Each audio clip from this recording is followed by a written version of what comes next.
Welcome to bidanku.com। আমি সঙ্গীতা, তোমাদের ম্যাথসের teacher. চলো দেখা যাক কি প্রবলেম আছে সলভ করার জন্য।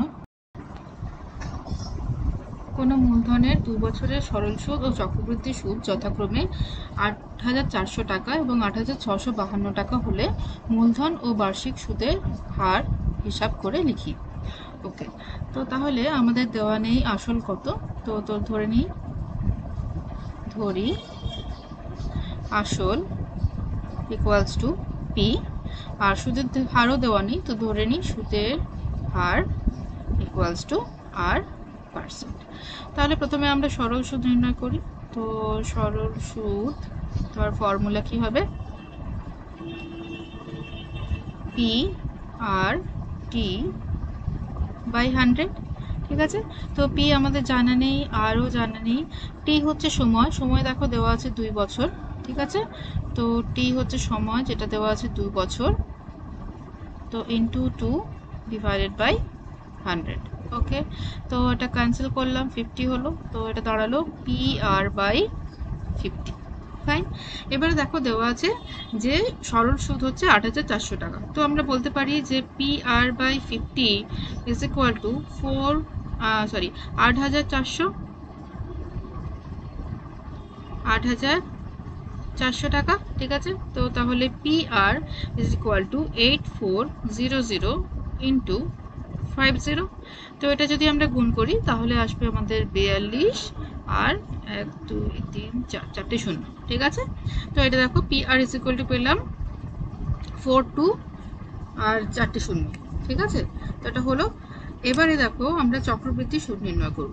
ঠিক আছে, তো চক্রবৃদ্ধি সুদ নির্ণয় করার জন্য আমাদের কোনো ডাইরেক্ট ফর্মুলা নেই, তো তার জন্য আমাদেরকে অ্যামাউন্ট থেকে নির্ণয় করতে হবে। তো চক্রবৃদ্ধি সুদ নির্ণয়, তো এর জন্য কি করব, আমরা অ্যামাউন্টের ফর্মুলা ইউজ করব। ঠিক আছে, তো amount is equal to principal into 1 plus R by 100 whole to the power n।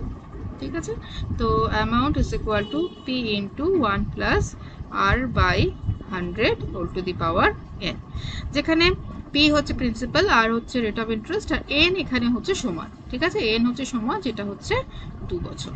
ঠিক আছে, তো দাঁড়ালো P into 1 plus R by 100 whole square. ঠিক আছে, তো অ্যামাউন্ট আমরা এটা পেলাম। তো এখান থেকে আমরা কম্পাউন্ড ইন্টারেস্টটা বের করতে পারি, যে that is equal to amount minus principal. তো অ্যামাউন্টের ফর্মুলাটা বসিয়ে দিই, P into 1 plus R by 100 তার হোল স্কোয়ার মাইনাস পি। তো এখান থেকে যদি তুমি পি কমন নাও তাহলে দেখো কি আসবে, 1 প্লাস আর বাই 100 তার হোল স্কোয়ার মাইনাস 1। ঠিক আছে, আচ্ছা, তো তাহলে দেখো এটা a প্লাস বি তার হোল স্কোয়ার ফর্মুলা আমরা ভাঙতে পারি, a plus B A square plus 2ab plus B স্কোয়ারের ফর্মুলা। তো p into 1 plus 2r by 100 plus R square by এটা 10,000। ঠিক আছে, হলো মাইনাস 1। আচ্ছা দেখো প্লাস 1 মাইনাস 1 কেটে গেল। এবারে এখান থেকে যদি পি, তুমি যদি এখান থেকে আর বাই 100টা বাইরে বের করে নাও তাহলে ভেতরে থাকছে 2 প্লাস আর বাই 100। ঠিক আছে, আচ্ছা এবারে 1 নম্বরে আমরা পেয়েছিলাম P R is equal to 4 2 then 4 zeros. ঠিক আছে, যেটা কিনা কত হবে, 4,20,000। ঠিক আছে, 4,20,000 পেয়েছিলাম। তো সেটাকে আমরা যদি এখানে বসিয়ে দিই তাহলে কি হবে, দেখো C I is equal to 4 2 1 2 3 4 4 zeros divided by 100 into 2 plus R by 100, এটা আসছে। তো 0 0 ক্যান্সেল হয়ে গেল, তাহলে থাকছে দেখো 4,200। ঠিক আছে, এটা হচ্ছে 4,200 ইন্টু 2 প্লাস আর বাই 100। এবারে দেখো কম্পাউন্ড ইন্টারেস্ট দেওয়া আছে, কম্পাউন্ড ইন্টারেস্ট চলো একবার দেখে নিই কত দেওয়া আছে। চক্রবৃদ্ধি সুদ দেওয়া আছে 8,652। ঠিক আছে, তো দ্যাট ইজ ইকুয়াল টু 8,652। তো এটা ইকুয়ালস টু আমরা ডান দিকে লিখবো 8,652 হলো। তাহলে লিখতে পারি 2 plus R by 100 that is equal to 8652 divided by 4200। ঠিক আছে, আচ্ছা এটাকে প্রথমে আমরা 7 দিয়ে ক্যান্সেল করি। তো 7 দিয়ে ক্যান্সেল করলে আসবে 7 একে 7, 7 2 এ 14। ঠিক আছে, আমি ভাগটা এখানে করি, তাহলে সুবিধা হবে। 7 একে 7, 1 6 হলো, 7 2 14, ঠিক আছে। তো 2 5, 7 3 21, 4 2 7 6 42, ঠিক আছে। তাহলে হচ্ছে এটা 1 3 1 2 3 6, আর নিচে 7 দিয়ে ভাঙলে হবে 7 6 42 আর দুটো শূন্য। দেখো এটাকে এবার 6 দিয়ে ভাগ করা যায়, 6 একে 6 আর 6 0 6 6 36, আর এখানে 6 একে 6 0 0, তাহলে এটা হলো এটা।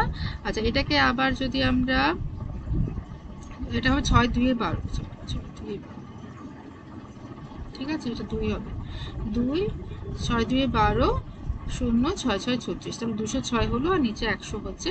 আচ্ছা এটাকে যদি আবার আমি 2 দিয়ে ভাঙি, তাহলে 2 5 50, আর এটা হবে 2 1 2 2 0 2 3 6, আবার যদি 2 দিয়ে করি 2, এটা হবে না, আর এটা হবে তাহলে 103/50, ঠিক আছে, 103/50।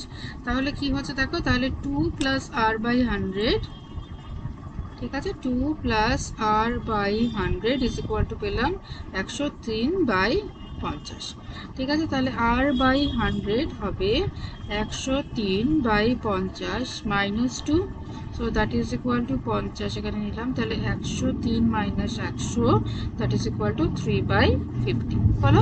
আচ্ছা তাহলে এখান থেকে ইজিলি r পেয়ে যাবে, r is equal two 3/50 into 100। দেখো 50 দিয়ে কাটলে হবে এটা 2, তাহলে হচ্ছে 3 গুণে 6, তাহলে সুদের হার হচ্ছে 6%, ঠিক আছে। আবার 1 নম্বরে চলে যাই।